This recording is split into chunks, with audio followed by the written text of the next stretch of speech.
এই যে অন্ধ দোকানদার মুক্তার ভাই, ওনার দোকানে কিন্তু কোনো মালামাল ছিল না এবং দোকানটা ছিল একদম ভাঙা। তো সেই দোকানটাই কিন্তু আজকে দেখেন একদম নতুন হয়ে গিয়েছে, আবার মালে ভরপুর। আর এই দোকানটা নতুন করে দিয়েছেন এবং মালামাল উপহার দিয়েছেন আমাদের লন্ডন প্রবাসী সৈয়দ ভাইয়ের ওয়াইফ সুলতানা আপু। আপুর জন্য অনেক অনেক দোয়া রইল এবং অসংখ্য ধন্যবাদ রইল। ভাই, এই দোকানে যে মালামাল তুলে দেওয়া হয়েছে এতে আপনি খুশি না? জি, আমি খুব খুশি, কারণ আর এটা তো আপনি নিজে হাতেই জি ইয়ে করেছেন। জি আমি নিজে হাতেই করেছি। আপনার হাতে আমরা 30,000 টাকা বুঝাই দিয়েছিলাম না? জি, দিয়েছিলেন। আচ্ছা, কোথায় কি কি খরচ হয়েছে ভাই? খরচ হয়েছে এই যে সিমেন্টের খুঁটি, টিন, মিস্ত্রির খরচ, এখানে বাটাম বাঁশ বাটাম বাঁশ, এখানে 15,000 টাকা খরচ হয়েছে। খরচ হয়েছে। এগুলো তো আপনি নিজে হাতেই করেছেন? হ্যাঁ, নিজে হাতেই করেছি। আচ্ছা, আর মালামাল? আর মালামাল এই 10,000 টাকার এইসব আনেছি, মানে মুদি মাল কিনেছেন মুদিমাল 10,000 কিনেছি। টাকা? আর 5,000 টাকা রাখেছি আমার মুরগি কিনা টাকা ছিল না, হ্যাঁ হ্যাঁ।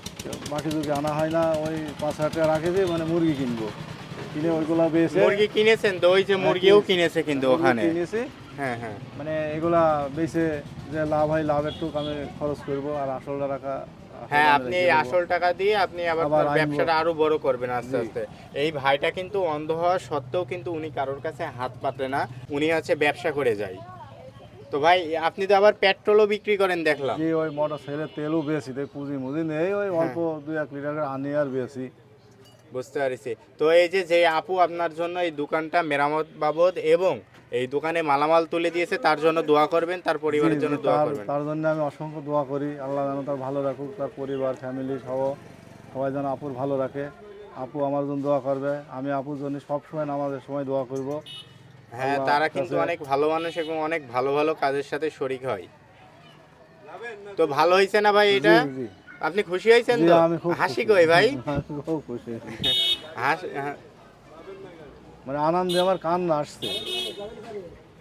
মানে আসলে কিছু ছিল না, আমি খালি খালি বসছিলাম, হ্যাঁ কারোর হ্যাঁ, নজরে এবার পড়িনি। দোকানটা তো অনেক সুন্দর হয়ে গিয়েছে। জি, আপনি আস্তে আস্তে এই ব্যবসাটা বড় করবেন। উনি আসলেই এটা একটা আপনাকে স্যালুট ভাই, যে আপনি কারোর কাছে হাত পাতেন না কিন্তু আপনি এই যে মোড়ের মাথায় একটা ব্যবসা করছেন। জি, কোনো কাজই কিন্তু ছোট না ভাই।